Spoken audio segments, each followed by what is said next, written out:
അച്ഛനോട് ചേർന്നേറ്റ് പ്രാർത്ഥി. കർത്താവ് ദൈവമേ, അന്ധന് കാഴ്ച നൽകിയവനെ, ചെകിടിന് കേൾവി നൽകിയവനെ, ഊമന് സംഭാഷണം നൽകിയവനെ, മഹോരോഗിയെ സുഖപ്പെടുത്തിയവനെ,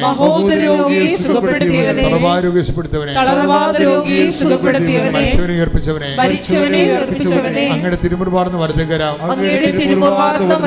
ആണിപ്പെടുതാർന്ന അത്ഭുതകരം ഞങ്ങളുടെ ശിരസിൽ വെക്കണമേ. ശിരസ് മുതൽ ഉള്ളങ്കാല് വരെ കർത്താവിന്റെ രക്തം പടരട്ടെ.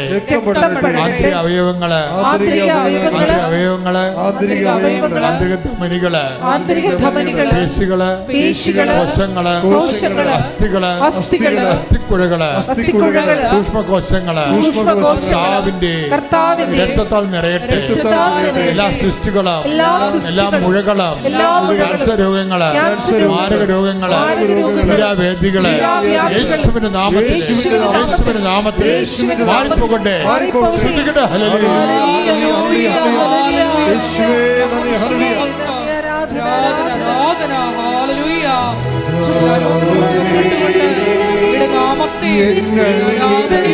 വീണ്ടും മഹത്വപ്പെടുത്തണമേ.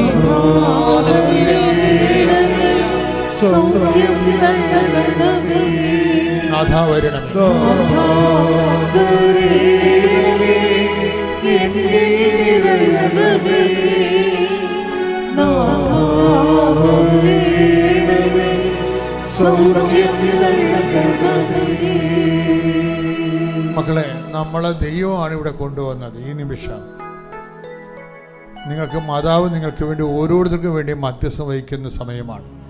ഈശോ അത് ഏറ്റെടുത്ത് നിങ്ങൾക്ക് സാക്ഷ്യം പറയാൻ സഹായിക്കുന്ന സമയമാണ്. അതുകൊണ്ട് എൻ്റെ മക്കളുടെ മനസ്സിൽ ഉള്ള വേദനകളെല്ലാം മൗനമായി എന്തെങ്കിലും കാര്യങ്ങൾ ഞങ്ങൾ വിട്ടുപോയിട്ടുണ്ടെങ്കിൽ നിങ്ങൾ ഇപ്പോഴും സമർപ്പിക്കാം. വീടില്ലാത്തവരുണ്ട്, ജോലിയില്ലാത്തവരുണ്ട്, വിസ പ്രോസസ്സ് ചെയ്യാത്തവരുണ്ട്, പുതുക്കി കിട്ടാത്തവരുണ്ട്, ഗിഫ്റ്റ് നടപടി നേരിടുന്നവരുണ്ട്, കുടുംബത്തിൽ കലഹമുള്ളവരുണ്ട്, മാർത്താമസിക്കാൻ പറ്റാത്തവരുണ്ട്, അടിസ്ഥാന രേഖകൾ കിട്ടാത്തവരുണ്ട്, കേസിൽ അകപ്പെട്ടവരുണ്ട്, പോസ്കോ കേസിൽ കള്ളക്കേസ് അകപ്പെട്ടവരുണ്ട്. അങ്ങനെ വ്യത്യസ്തമായ മേഖലകളിലെ നിങ്ങളെ സ്ഥാപനങ്ങൾ തുടങ്ങിയിട്ട്, വ്യവസായങ്ങൾ, വ്യാപാരങ്ങൾ തുടങ്ങിയിട്ട് നിന്നുപോയവരുണ്ട്, തുടങ്ങാൻ പോകുന്നവരുണ്ട്, അതിൻ്റെ മാർക്കറ്റിംഗ് കണ്ടുപിടിക്കാത്തവരുണ്ട്, കൂടെയുള്ള ഏജൻറ്റുമാർ വഞ്ചിച്ചവരുണ്ട്. അങ്ങനെ എല്ലാ മേഖലകളിലും ഉണ്ടാകുന്ന തിന്മയുടെ ശക്തികളെ നിർവീര്യമാകുന്നതിന് വേണ്ടി ഇടിമുഴക്കം പോലെ സ്തുതിക്കട്ടെ. ഹല്ലേലൂയ.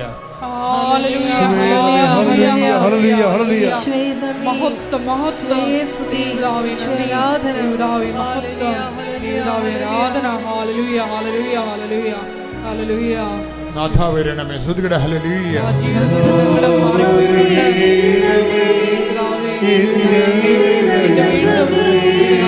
മഹത്വപ്പെടുത്തണമേ. സൗഖ്യം നൽകണമേ. നാഥാ വരണമേ, എന്നിൽ നിറയണമേ. നാഥാ വരണമേ, സൗഖ്യം നൽകണമേ. സാമ്പത്തിക ബാധ്യതയുള്ളവരെ, എന്തെങ്കിലും വിഷയങ്ങൾ വിറ്റാൽ തീരാവുന്നതേ പ്രശ്നങ്ങൾ ഉണ്ടാകത്തുള്ളൂ. ചിലർക്ക് വിൽക്കാൻ പോലും ഒന്നും ഉണ്ടാകത്തില്ല. അങ്ങനെയുള്ളവരെല്ലാം മൗനമായി പ്രാർത്ഥിക്കേണ്ട സമയമാണ്. മക്കളില്ലാത്തവര്, ഒരു കുഞ്ഞുണ്ടായിരുന്ന് വർഷങ്ങളായി രണ്ടാമത്തെ കുഞ്ഞില്ല, അതിനുവേണ്ടി ട്രൈ ചെയ്യുന്നവർ, ചില മരുന്ന് കഴിച്ചിട്ടും വലിയ പ്രയോജനമൊന്നുമില്ല, രോഗം മൂർച്ഛിച്ചു വരുന്നവർ, വീട്ടിലായിട്ടുള്ള കിടപ്പ് രോഗികൾ,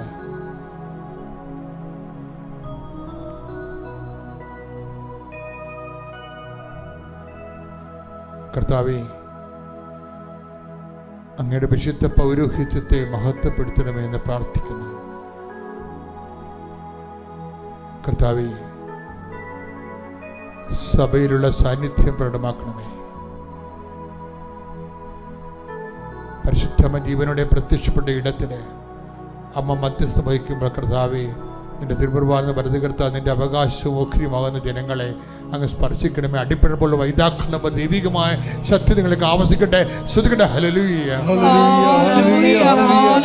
ഹല്ലേലൂയ ഹല്ലേലൂയ ഹല്ലേലൂയ മഹത്വം ആരാധന ആരാധന ആരാധന ഹല്ലേലൂയ ഹല്ലേലൂയ ദൈവപിതാവേ നന്ദി ദൈവപിതാവേ മഹത്വം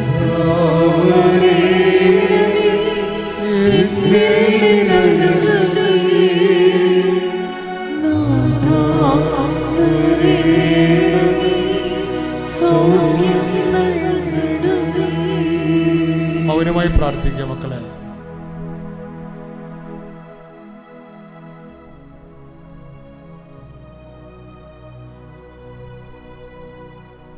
ഇതുവരെ സാക്ഷ്യം പറയാത്തവർ, സാക്ഷ്യമുള്ളവരെ എത്രയും വേഗം പൊതുസമക്ഷം അത് പറഞ്ഞ് കർത്താവിൻ്റെ നാമത്തെ മഹത്വപ്പെടുത്തേണ്ടതാണ്. നിങ്ങളുടെ വിഷയമായിരിക്കുന്ന മറ്റുള്ളവരെ സഹായിക്കാനും ദൈവത്തെ മഹത്വപ്പെടുത്താനും നിങ്ങൾക്ക് സുവിശേഷത്തിൻ്റെ ഉപകരണമായി മാറാനും ഇനിയും നിങ്ങളുടെ ദൈവമേൽ കർത്താവിൻ്റെ കൃപ ചൊരിയാനും അത് കാരണമാകും. മൗനമായി പ്രാർത്ഥിക്കുക. സമാപനാശീർവാദ.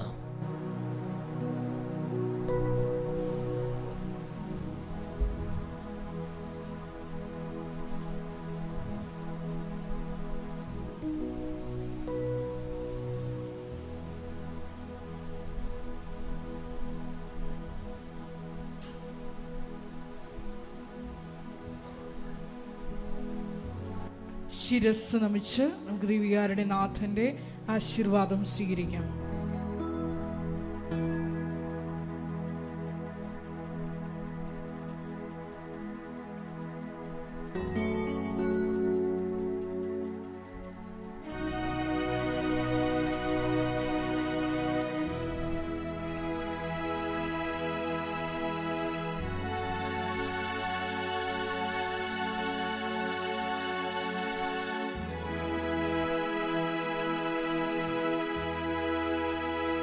പരിശുദ്ധ പരമമാ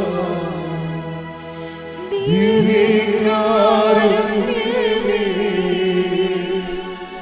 ഇന്നും എന്നും അങ്ങേക്ക് ആരാധന. പരിശുദ്ധ പരമമാ ദിവ്യകാരുണ്യമേ,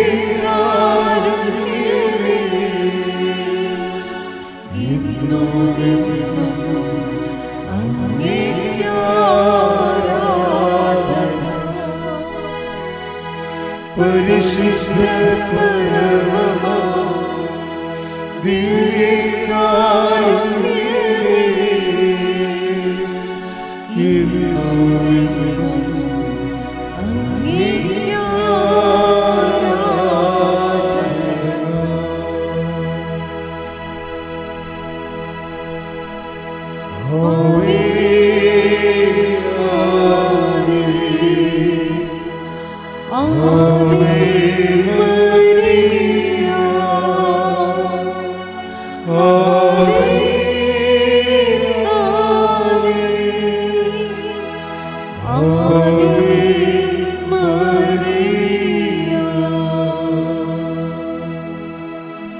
പരിശുദ്ധ അമ്മ ജീവനോടെ പ്രത്യക്ഷപ്പെട്ട ഈ ആൾത്താരയിൽ എൻ്റെ കുടുംബമായിട്ട് വന്ന് സാക്ഷ്യം പറയാൻ സാധിച്ചതിൽ നന്ദി പറയുന്നു. എൻ്റെ പേര് സാൻഡ്ര സബീൻ, എൻ്റെ ഹസ്ബൻഡ് സബീൻ, ഇത് മക്കൾ ഫിയോണ, ആൻമേരി ആൻഡ് ഇമ്മാനുവൽ. ഞങ്ങൾ UK നിന്നാണ് വരുന്നത്. ഇവിടെ നാട്ടിൽ കോഴിക്കോട് താമരശ്ശേരി രൂപതയാണ്. ഇതെൻ്റെ മൂന്നാമത്തിലെ ഉടമ്പടി പുതുക്കലാണ്. 2022 ആദ്യമായിട്ട് ഉടമ്പടി എടുക്കുന്നത്. എൻ്റെ ആദ്യത്തെ ഉടമ്പടി നിയോഗം, ഞാനൊരു ബേസിക്കലി ഒരു നേഴ്സാണ്. അപ്പോൾ UK ഞാൻ ഹെൽത്ത് കെയർ അസിസ്റ്റൻ്റാണ് വർക്ക് ചെയ്തുകൊണ്ടിരുന്നത്.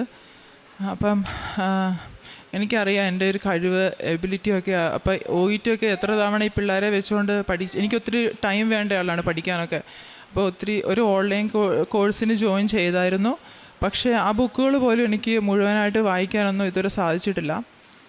മുഴുവനായിട്ട് പോയിട്ട് പകുതി പോലും ഞാൻ വായിച്ചിട്ടില്ല. പക്ഷേ ഒരു തവണ OET എഴുതി ഒരു മൊഡ്യൂൾ മാത്രം പാസ്സായി, ഒരു 2 മന്ത് കോഴ്സ് എടുത്തിട്ട്. അപ്പം ഞാൻ അന്ന് ആ OET സെൻറ്ററിൽ പോയപ്പോൾ ഞാൻ ഉപ്പിട്ട് പ്രാർത്ഥിച്ചു, മാതാവേ എനിക്ക് ഇനി ഇവിടെ വരാൻ ഇടയാക്കരുതെന്നാണ് പ്രാർത്ഥിച്ചത്. പക്ഷേ അമ്മ അത് സാധിച്ചു തന്നു. അതെങ്ങനെയാണെന്ന് ചോദിച്ചിട്ടുണ്ടെങ്കിൽ രാജ്യത്തിൻ്റെ നിയമം മാറ്റിയിട്ട് തന്നെയാണ്. കാരണം UK പുതിയ റൂള് വന്നു. ഹെൽത്ത് കെയർ അസിസ്റ്റൻ്റൊക്കെ ആണെങ്കിൽ നമ്മുടെ എംപ്ലോയർ നമ്മളെ സപ്പോർട്ട് ചെയ്യുവാണെങ്കിൽ നമുക്ക് NMC പിൻ നമ്പർ കിട്ടുമെന്നും പറഞ്ഞു. അപ്പോൾ അമ്മ അത് വേറെ രീതിയിൽ ഇടപെടുകയാണ് ചെയ്തത്. അപ്പം ടൈം ഷോർട്ടനിങ് തന്നെയാണ് നടന്നതെന്ന് ഞാൻ വിശ്വസിക്കുന്ന ഉടമ്പടിയുടെ ഒരു ഫീച്ചറാണ് ടൈം ഷോർട്ടനിങ്. കാരണം ഒത്തിരി നാൾ OET ഒക്കെ എഴുതുവാണെങ്കിൽ എനിക്കറിയാം എത്ര തവണ എഴുതേണ്ടി വരുന്നത്. പക്ഷേ അമ്മ അത് സാധിച്ചു തന്നതിന് നന്ദി പറയുന്നു. രണ്ടാമത്തത് ഇൻ്റർവ്യൂ പാസ്സായതാണ് NHS ഹോസ്പിറ്റലിൽ. എൻ്റെ മൂന്നാമത്തെ കുഞ്ഞ് അവന് 4 മാസം ഉള്ളപ്പോഴാണ് 4.5 മാസം ഉള്ളപ്പോഴാണ് NHS ഇൻ്റർവ്യൂ അറ്റൻഡ് ചെയ്യുന്നത്. അപ്പോൾ എൻ്റെ ഹസ്ബൻഡാണ് ജോബ് അപ്ലൈ ചെയ്തത്. അപ്പം ഒരു ഇൻ്റർവ്യൂവിന് ഡേറ്റ് വന്നു. അപ്പം ഞാനൊന്നും പഠിച്ചിട്ടില്ലായിരുന്നു. ജസ്റ്റ് ഫോണിൽ ഗൂഗിളിൽ സെർച്ച് ചെയ്ത് സ്ക്രീൻഷോട്ട് എടുത്ത് വെച്ചിട്ടാണ് ഞാൻ എന്തൊക്കെയോ പഠിച്ചിട്ടാണ് പോയത്. പഠിക്കാൻ പറ്റിയ ഒരു അവസ്ഥയൊന്നും ആയിരുന്നില്ല. അപ്പം ഞാൻ ഈശോയോട് അമ്മയോട് ഞാൻ പറഞ്ഞായിരുന്നു ഇത് എന്നെ പാസ്സാക്കുവാണെങ്കിൽ മാത്രം വിട്ടാൽ മതി. എൻ്റെ ഫസ്റ്റ് ഇൻ്റർവ്യൂ ആണ്. കാരണം ഹസ്ബൻഡ് നൈറ്റ് കഴിഞ്ഞ് വന്നിട്ടാണ് എന്നെ ഇൻ്റർവ്യൂവിന് കൊണ്ടുപോകുന്നത്. അപ്പം സ്ട്രഗിൾ ചെയ്യിക്കണ്ട എന്ന് വിചാരിച്ച് അങ്ങനെ തന്നെ ഞാൻ പറഞ്ഞായിരുന്നു. കൊന്ത ചൊല്ലിക്കൊണ്ടാണ് യാത്ര തുടർന്നത്. 1 മണിക്കൂർ ജേണി ഉണ്ടായിരുന്നു. അപ്പം പോകുന്ന വഴിക്ക് ഞാനൊരു ലേഡീനെ കാണുകയാണ്. അവർ നീല ഗൗണ് ഇട്ടിട്ട് പച്ച ബാഗ്, അതായത് നമ്മുടെ ഉടമ്പടി തിരിയുടെ കളറുകൾ നീലയും പച്ചയും, അത് എക്സാക്ട്ലി ഞാനത് നോക്കിക്കൊണ്ട് വണ്ടി പോകുന്നതനുസരിച്ച് ഞാനത് വാച്ച് ചെയ്യുമായിരുന്നു. അപ്പോൾ എനിക്ക് മനസ്സിലായി അമ്മ സൈൻ തരുന്നതാണ് എന്ന് എനിക്ക് ഉറപ്പായിരുന്നു. പക്ഷെ ഞാൻ ഹസ്ബൻഡിനോട് പറഞ്ഞില്ല. കാരണം കിട്ടിയിട്ട് പറയാം അല്ല വിശ്വാസം വെറുതെ കളയണ്ടല്ലോ എന്ന് വിചാരിച്ച് ഞാൻ പോയി. അവിടെ ചെന്നപ്പോൾ ഇൻ്റർവ്യൂ പാനലുണ്ടായിരുന്നത് ഒരു ഇംഗ്ലീഷ് ലേഡി ആൻഡ് ഒരു മലയാളി ലേഡി ആയിരുന്നു. അപ്പം അവർ ഇൻ്റർവ്യൂ സ്റ്റാർട്ട് ചെയ്തു. അപ്പോൾ അവരുടെ ഒരു എക്സ്പെക്റ്റേഷനൊന്നും ഞാൻ മീറ്റ് ചെയ്തിട്ടില്ലായിരുന്നു. ഞാൻ എന്തൊക്കെയോ പറഞ്ഞു, കുറച്ചൊക്കെ ഗസ് അടിച്ചു, കുറച്ചൊക്കെ എന്തൊക്കെയോ പറഞ്ഞു. അപ്പം എനിക്ക് വേണ്ടിയിട്ട് ആ മലയാളി ലേഡി ആ ഇംഗ്ലീഷ് ലേഡിയോട് റെക്കമെൻഡ് ചെയ്യുന്നത് ഞാൻ കേട്ടു. കാരണം ഇത്ര ഗ്യാപ്പുണ്ട്, കുഞ്ഞുണ്ട്. അപ്പം ആ ഒരു റെക്കമെൻഡേഷൻ എനിക്ക് തോന്നുന്നു അത് നമുക്ക് മാനുഷികമായിട്ട് വിചാരിച്ചിട്ടുണ്ട് നമ്മൾ വിചാരിക്കും നടന്നതാണ്. പക്ഷേ ഉടമ്പടിയിലായിരിക്കും എനിക്കറിയാം അത് മാതാവിൻ്റെ ഇടപെടൽ ഒന്നുകൊണ്ട് മാത്രമാണെന്ന്. അങ്ങനെ ഞാൻ ആ ഇൻ്റർവ്യൂ പാസ്സായി. അപ്പം ഞാൻ അത് കഴിഞ്ഞ് ഹസ്ബൻഡിനോടൊക്കെ പറഞ്ഞു ഇതുപോലെയൊക്കെയാണ് നടന്നതെന്ന്. അപ്പോൾ അമ്മയ്ക്ക് ഒത്തിരി നന്ദി പറയുന്നു. കാരണം ഒരു മെറിറ്റും ഇല്ലാതെ അമ്മയുടെ ഗ്രേസിൽ മാത്രമാണ് എനിക്കത് കിട്ടിയത്. അത് കഴിഞ്ഞ് ഇൻ്റർവ്യൂ കഴിഞ്ഞ് ആ ഫയൽ അവർ റിസപ്ഷനിൽ കൊടുക്കുമ്പോൾ അവരെന്നോട് പറഞ്ഞു കുഞ്ഞിനെ ഓർത്തുകൊണ്ട് കേട്ടോ ഞാൻ പിന്നെ അത് നിനക്ക് വേണ്ടി റെക്കമെൻഡ് ചെയ്ത് എന്നോട് പറഞ്ഞു. അതുപോലെ മൂന്നാമത്തെ സാക്ഷ്യം എന്ന് പറയുമ്പോൾ എൻ്റെ കുഞ്ഞിന് മൂന്നാമത്തെ, അതായത് 2 പെൺപിള്ളേരാണ്. അപ്പം മൂന്നാമത് ഞാൻ പ്രാർത്ഥിച്ച്, അതായത് ഇവർ 2 പേരും ഉണ്ടായപ്പോഴും അത് വലുതായിട്ടൊന്നും പ്രാർത്ഥനയില്ലായിരുന്നു. പക്ഷേ അവനായിരുന്നപ്പോൾ അവന് എന്താ പറയുക കൺസീവ് ആവുന്നതിൻ്റെ മുമ്പ് തന്നെ ഒരുങ്ങിക്കൊണ്ടാണ് മൂന്നാമതൊരു കുഞ്ഞിനെ ഞങ്ങൾ ആഗ്രഹിച്ചത്. അപ്പം മൂന്നാമത് എനിക്കൊരാഗ്രഹം ഉണ്ടായിരുന്നു ജെൻഡർ ഡിഫറൻസ് വേണമെന്ന്. അപ്പം ഞാനത് മാതാവിനോട് പറഞ്ഞായിരുന്നു, ഈശോയോടും പറഞ്ഞായിരുന്നു. അപ്പോൾ 5-ാമത്തെ മാസം അവിടെ UK 5-ാമത്തെ മാസത്തിൽ നമുക്ക് അറിയാൻ പറ്റും ജെൻഡർ ഏതാണെന്ന് അറിയാൻ പറ്റും. അപ്പം ജെൻഡർ സ്കാനിങ്ങിന് തൊട്ട് മുമ്പ് ഞാൻ ബൈബിൾ എടുത്ത് വായിച്ചപ്പോൾ എനിക്ക് കിട്ടിയത് കർത്താവിൻ്റെ ആലയത്തിൽ ശുശ്രൂഷ ചെയ്യാൻ വരുന്ന ധൂപങ്ങളും കാഴ്ചകളുമായിട്ട് വരുന്ന പുരുഷന്മാർ, ആ ഒരു വേർഡാണ് എന്നെ സ്പാർക്ക് ചെയ്തത്. അപ്പോൾ എനിക്ക് മനസ്സിലായി ഈശോ എന്നോട് സംസാരിക്കുന്നുണ്ടെന്ന്. അങ്ങനെ എനിക്ക് മൂന്നാമത്തെ ഒരു ബേബി ബോയിനെയാണ് കിട്ടിയത്. അവനിപ്പോൾ 1.5 വയസ്സ് കഴിഞ്ഞു. 4-ാമത്തെ സാക്ഷ്യം, ഞങ്ങളുടെ യൂണിറ്റ്, അതായത് UK നമ്മുടെ പള്ളിയിൽ വാർഡുകളായിട്ട് തിരിച്ചിട്ടുണ്ട്. വാർഡുകളുടെ അടിസ്ഥാനത്തിൽ പ്രെയറും ഒത്തിരി പ്രവർത്തനങ്ങൾ നടക്കുന്നുണ്ട്. അപ്പം അതിലൊരു വാർഡിൽ ഒരു ഹസ്ബൻഡിൻ്റെ ഒരു ഫ്രണ്ടുണ്ട്.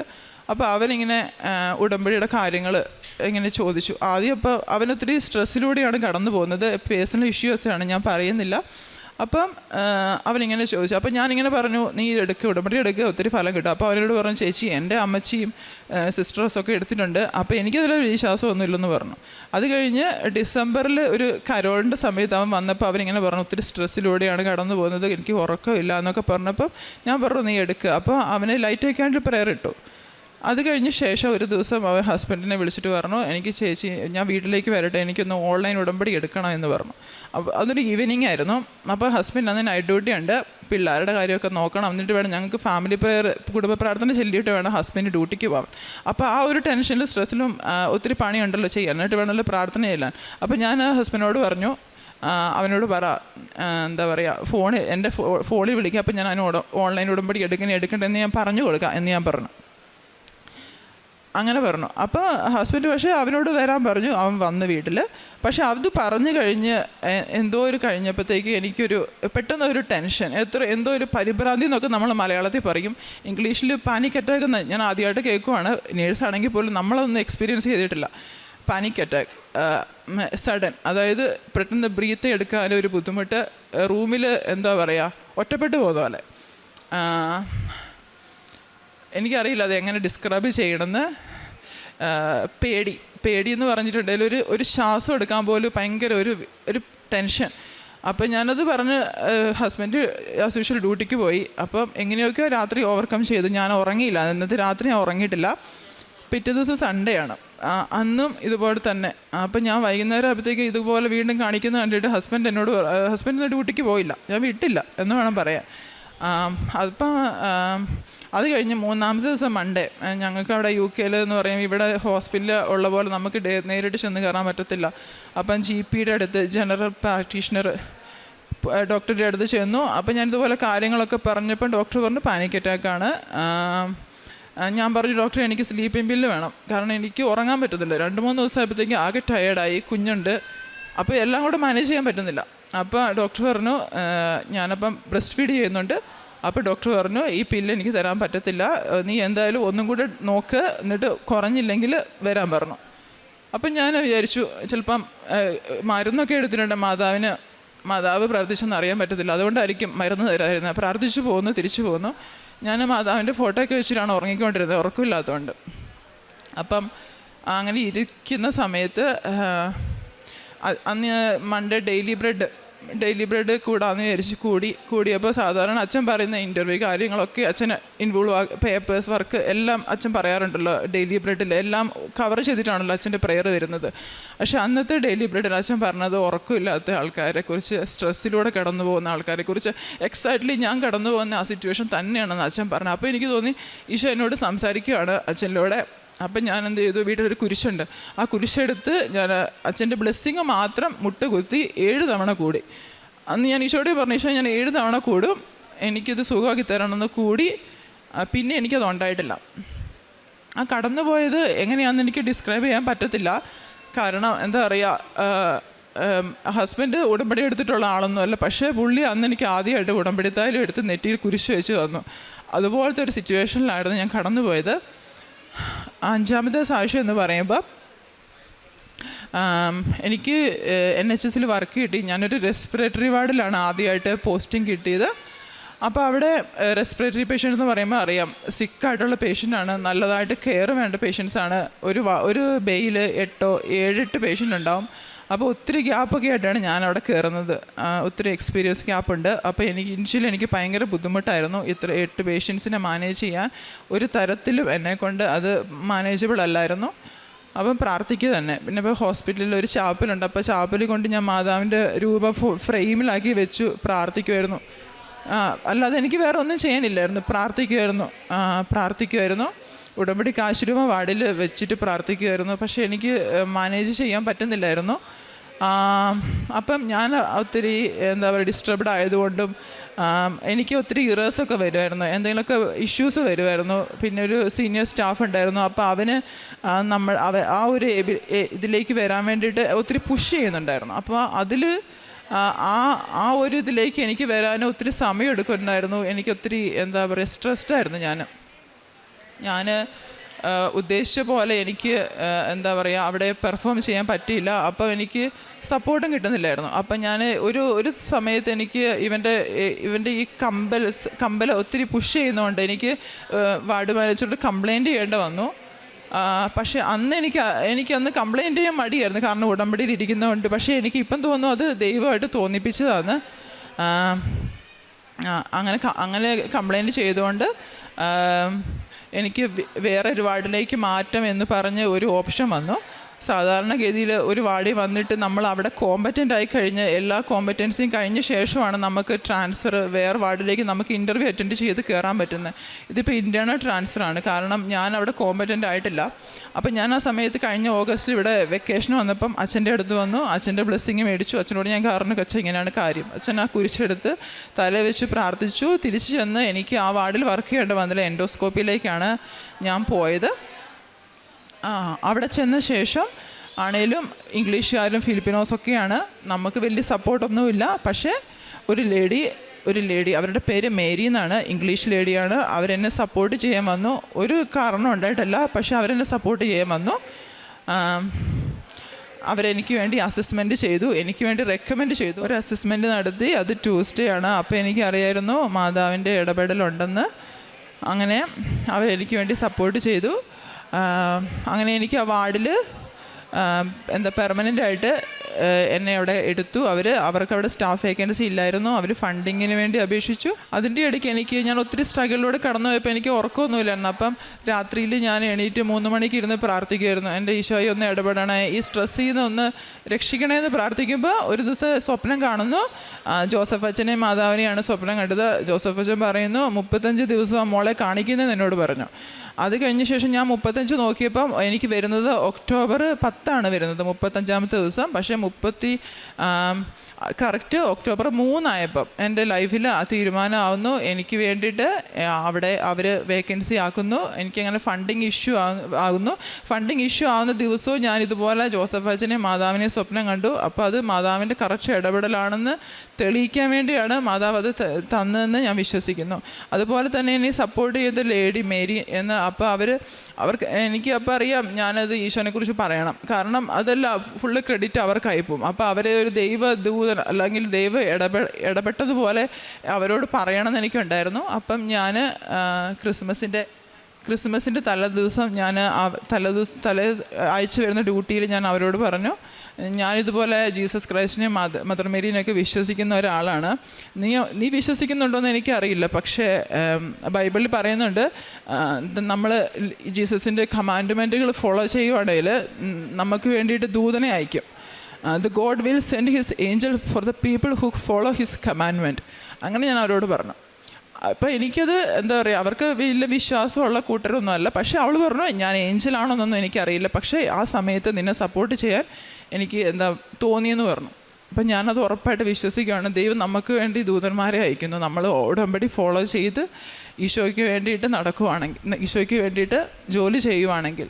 അതുപോലെ തന്നെ ഉടമ്പടിയിൽ വേറൊരു കാര്യം എന്ന് പറയുമ്പോൾ ബ്ലെസ്സിങ് ഒത്തിരി കിട്ടിയിട്ടുണ്ട്. ഒത്തിരി ഇടപെടലുകൾ, ഒത്തിരി അത്ഭുതങ്ങളൊക്കെ കണ്ണുകൊണ്ട് കണ്ടെങ്കിലും സഹനം അതിൻ്റെ പുറകെ തന്നെയുണ്ട്. കാരണം സഹനം ഇല്ലാതെ ഈശോൻ്റെ അടുത്ത് ഒരിക്കലും എത്താൻ പറ്റത്തില്ല. ഒന്ന് കഴിയുമ്പോൾ മറ്റു സഹനം തേടിയെത്തും. പക്ഷേ സഹനം എന്ന് പറയുമ്പോൾ ഈശോ ഒരിക്കലും കൈവിടത്തില്ല, എപ്പോഴും കൈ പിടിച്ചിട്ടുണ്ടാവും, മുങ്ങിപ്പോകാൻ അനുവദിക്കത്തില്ല. ഈശോയുടെ കൈ എപ്പോഴും നമ്മുടെ ദേഹത്തുണ്ടാവും. അമ്മ എപ്പോഴും നമുക്ക് വേണ്ടി മധ്യസ്ഥം വഹിക്കുന്നുണ്ടാവും.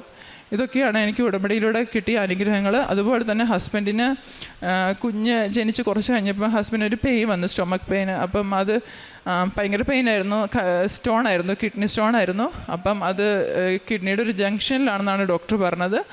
അപ്പം യൂറിൻ കൂടെ പാസ്സായി പോകുമെന്ന് അറിയത്തില്ല എന്ന് പറഞ്ഞു. അപ്പം യൂറിൻ ഒത്തിരി ഫ്ലോ ചെയ്യാനുള്ളൊരു മെഡിസിൻ കൊടുത്തു. അതുപോലെ തന്നെ ഞാൻ പ്രാർത്ഥിച്ചായിരുന്നു. അന്ന് ഞാൻ ഓൺലൈൻ ഉടമ്പടി എടുത്ത് പുതുക്കിയായിരുന്നു. അന്ന് തന്നെയാണ് ഹസ്ബൻഡ് ഹോസ്പിറ്റലിൽ നിന്ന് ഡിസ്ചാർജ് ആയത്. അപ്പോൾ അടുത്തൊരു സ്കാനിങ്ങിൽ ചെന്നപ്പോൾ ആ കല്ല് പോയതായിട്ട് കണ്ടു. ഇത് ഞാനിവിടെ സാക്ഷ്യപ്പെടുത്തുന്നു. അതുപോലെ ഒത്തിരി പ്രൊട്ടക്ഷൻ നമ്മൾ ഉടമ്പടി എടുക്കുമ്പോൾ ബ്ലെസ്സിങ് മാത്രമല്ല, ഒത്തിരി പ്രൊട്ടക്ഷൻ ഉണ്ടാവും. അപ്പോൾ ആ പ്രൊട്ടക്ഷനിൽ ഒത്തിരി കിട്ടിയിട്ടുണ്ട്. കുഞ്ഞുങ്ങൾക്കൊക്കെ ആണെങ്കിലും പനി വരുമ്പോൾ മാതാവിൻ്റെ തേനും ഉപ്പൊക്കെയാണ് കൊടുക്കുന്നത്. ഫിയോണയ്ക്ക് ഒരു തവണ പനി വന്നപ്പോൾ മാതാവിൻ്റെ ചിത്രം വരയ്ക്കാൻ പറഞ്ഞു. അവൾ ചിത്രം വരച്ച് കുറച്ച് കഴിഞ്ഞപ്പം ഒക്കെ ആ പനി പോയതായിട്ട് എനിക്ക് അറിയാൻ പറ്റിയിട്ടുണ്ട്. അതുപോലെ ഹസ്ബൻഡ് ഒരു ദിവസം നൈറ്റ് ഡ്യൂട്ടിക്ക് ഡ്രൈവ് ചെയ്തു പോകുമ്പോൾ ഞാൻ മാതാവിൻ്റെ കാശുരൂപം മാലയിലിട്ട് കൊടുത്തിട്ടുണ്ട്. അപ്പം ഒരു ലേഡി ക്രോസ് ചെയ്യാൻ നിൽക്കുമെന്ന് പറഞ്ഞു. അവിടെ ഇരുട്ടായിരുന്നു, കാണാൻ പറ്റിയില്ല, ഭാഗ്യത്തിൽ ഇടിച്ചില്ല എന്ന് പറഞ്ഞു. അപ്പോൾ എനിക്കറിയാം മാതാവിൻ്റെ സംരക്ഷണമാണെന്ന് എപ്പോഴും കൂടെ ഉണ്ടാവും. പക്ഷെ നമ്മൾ ഇതുപോലെ വന്ന് സാക്ഷ്യപ്പെടുത്തണമെന്നേ ഉള്ളൂ. കാരണം ഈശോനെ മഹത്വപ്പെടുത്താനാണല്ലോ. മറ്റുള്ളവർക്ക് എന്താ പറയുക, വിശ്വാസമുള്ളവരുടെ വിശ്വാസം കൂട്ടുവാനും വിശ്വാസം ഇല്ലാത്തവരെ വിശ്വാസത്തിലേക്ക് എടുക്കുവാനാണല്ലോ നമ്മളൊക്കെ വിളിക്കപ്പെട്ടിരിക്കുന്നത്. ഇതുപോലെയാണ് എൻ്റെ ഉടമ്പടി കടന്നു പോകുന്നത്. ഇന്ന് ഞാൻ 3ാമത് പുതുക്കിയിരിക്കുകയാണ്. ഈശോയും അമ്മയും തന്ന എല്ലാ അനുഗ്രഹങ്ങൾക്കും ഒന്നുകൂടി നന്ദി പറയുന്നു. കാരുണ്യ പ്രവർത്തികളായിട്ട് ഞങ്ങൾ അവിടെ ഓൺലൈനിൽ ഫേസ്ബുക്കൊക്കെ കാണുമ്പം ജെന്യുവിനായിട്ട് തോന്നുന്ന കേസുകളൊക്കെ ഉണ്ടെങ്കിൽ പൈസ കൊടുത്ത് സഹായിക്കാറുണ്ട്. പിന്നെ നമുക്ക് കിട്ടുന്ന പേഷ്യൻസിന് ഒരു എക്സ്ട്രാ കെയർ കൊടുത്ത് അല്ലെങ്കിൽ സ്റ്റാഫിനെ ഒന്ന് സഹായിച്ച് അങ്ങനെയൊക്കെയാണ്. ഈശോയോടുള്ള സ്നേഹത്തെ പ്രതി, അല്ലാതെ സ്വന്തം കഴിവുകൊണ്ടല്ല, ഈശോയോടുള്ള സ്നേഹത്തെ പ്രതി തന്നെ നമുക്ക് സഹനം എടുത്താണ്ടെങ്കിൽ ചിലപ്പോൾ മടുത്തിരിക്കുമായിരിക്കും, ടയേർഡായിരിക്കും, എന്നേ പോലും സഹായിക്കാൻ പോവാറുണ്ട്. അതൊക്കെയാണ് കാരുണ്യപ്രവൃത്തി. പ്രേക്ഷിത പ്രവർത്തനം. പത്രം നാട്ടിൽ വരുമ്പം പത്രം വാങ്ങിച്ച് ഇംഗ്ലീഷിൽ അവിടെ ചർച്ചിൽ പോയിട്ട് ഇംഗ്ലീഷുകാർക്ക് പറഞ്ഞു കൊടുക്കാറുണ്ട്. പിന്നെ ആത്മീയ ജീവിതം പള്ളിയിൽ പറ്റുമ്പോഴൊക്കെ ഞങ്ങൾക്ക് അവിടെ എന്നും വിശുദ്ധ കുർബാനയുണ്ട്. മലയാളത്തിൽ തന്നെ വിശുദ്ധ കുർബാനയുണ്ട്. അപ്പം പറ്റുന്ന ദിവസമൊക്കെ പള്ളിയിൽ പോകാറുണ്ട്. മാസത്തിൽ ഒന്നെങ്കിലും കുമ്പസാരിക്കാറുണ്ട്. ബൈബിള് അരമണിക്കൂർ ചില ദിവസം പറ്റത്തില്ല, പക്ഷെ വായിക്കാറുണ്ട്. പ്രാർത്ഥന, ജപമാല അങ്ങനെയൊക്കെ നടക്കുന്നു. പരിശുദ്ധി അമ്മയും ഈശോയും ചെയ്തു തന്ന എല്ലാ അനുഗ്രഹങ്ങൾക്കും അമ്മയ്ക്കും എൻ്റെ ഈശോയ്ക്കും ഒത്തിരി നന്ദി പറഞ്ഞുകൊണ്ട് നിർത്തുന്നു.